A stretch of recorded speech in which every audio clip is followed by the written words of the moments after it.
What's up, Father Muckers? Cartoonishia4525 here, back with another video. Let me adjust my microphone. Just to let you know, this is pre-recorded. You're probably watching this on Monday, but this was recorded on Sunday because I think pre-recording videos are good because they save you a fair amount of time when you're editing videos. I think it's good to have a big stockpile of videos and then just like combining them and editing them all in one go. I think pre-recording will help me save time, especially if I get up early enough to where there's enough lighting. Then yeah, but if I can't get up early enough, then I would have to find some way to light my videos a little bit better. In any case, I will have to invest in a light. I'm going to be showing you a little bit of one of my webcomic pages. I'm going to be showing you a little bit of, my thought process and all that shit. I actually don't know what I'm going to be doing today. So today I'm going to be showing you guys, the rest of my coloring with one of my other webcomics called Pan. Now this story is based off of Peter Pan, and I came up with the concept of this story when I was trying to do the 24-hour comic book day challenge. Now, the 24-hour comic book day challenge is usually held at your nearest comic book shop. This comic book shop was not near me. It was actually an hour away from me, even though it's in the same borough in New York City. Unfortunately, I was not able to complete that. It was because my Surface was having a lot of problems. Clip Paint Studio wasn't working at all. And I decided to do all my comic book work on the Surface. Even though I was really contemplating on not doing it on the Surface just because I want some physical things in my portfolio. But I figured, what the heck. So I was not able to complete that day. So I decided, you know what, I'm not going to let a property die. So I'm just going to continue this story in a 24-page one-shot comic. And just maybe this is like a 1% chance that I might publish it, like make it into an actual physical book.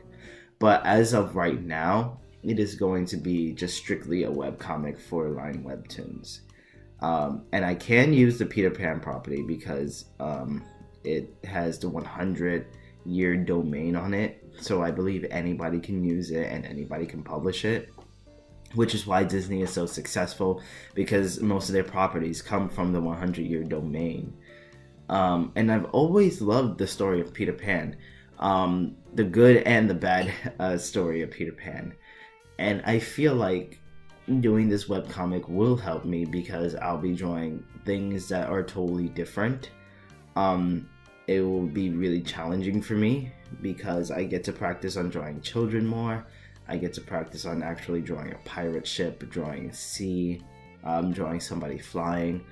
I've already challenged myself because I took a reference picture when I was on my way home one night, and I was waiting on the train platform, and I saw this scenery. It was a building scenery, and I believe it was raining that day.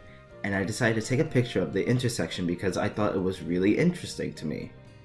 Now, I had drawn something before in the first panel of Pan, in the first page. I had drawn something before, and it wasn't that interesting. So I decided to take this picture, load it into Clip Paint Studio, lower the opacity on it, and draw over it, and then adjust the perspective with the perspective rulers in Clip Paint Studio.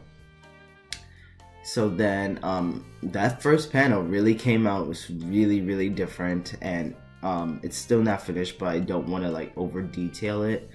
Yeah, that first panel of that page was it was so challenging for me.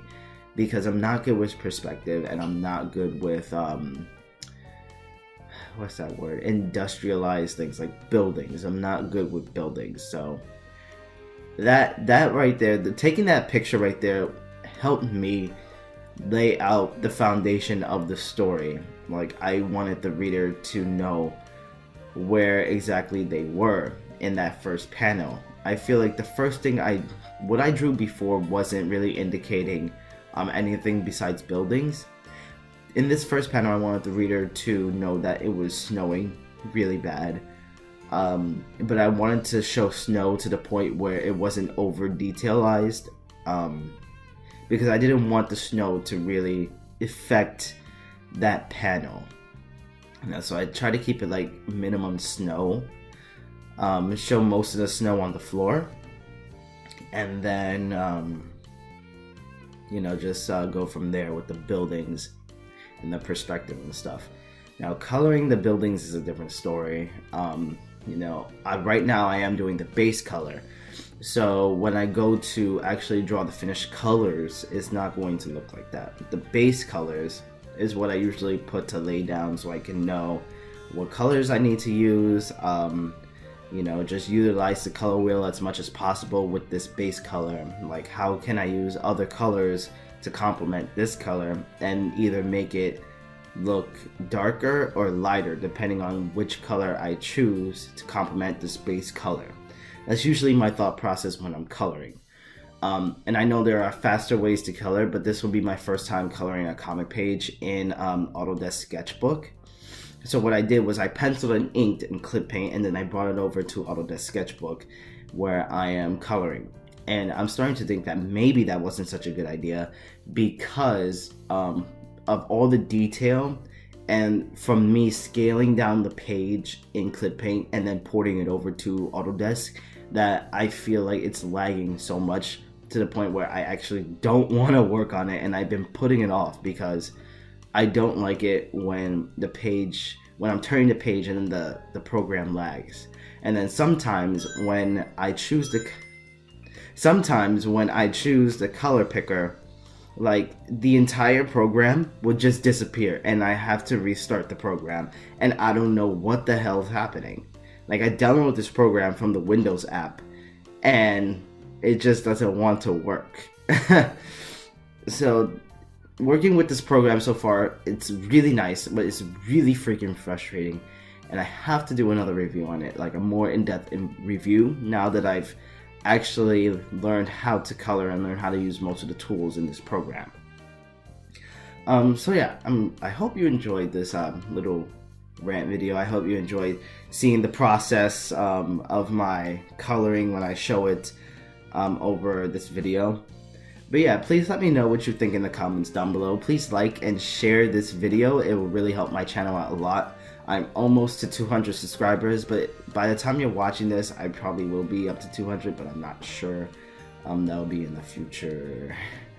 But yeah, all the links to my social media will be down below. Also, a link to my Patreon where you can continue to support me and my comics if you like. I know there are a lot of creators out there that you would like to support, but any type of support, any type of sharing would be greatly, greatly appreciated. And I love you guys so much. Thank you for watching. Thank you for taking the time to watch. And I'll see you guys tomorrow.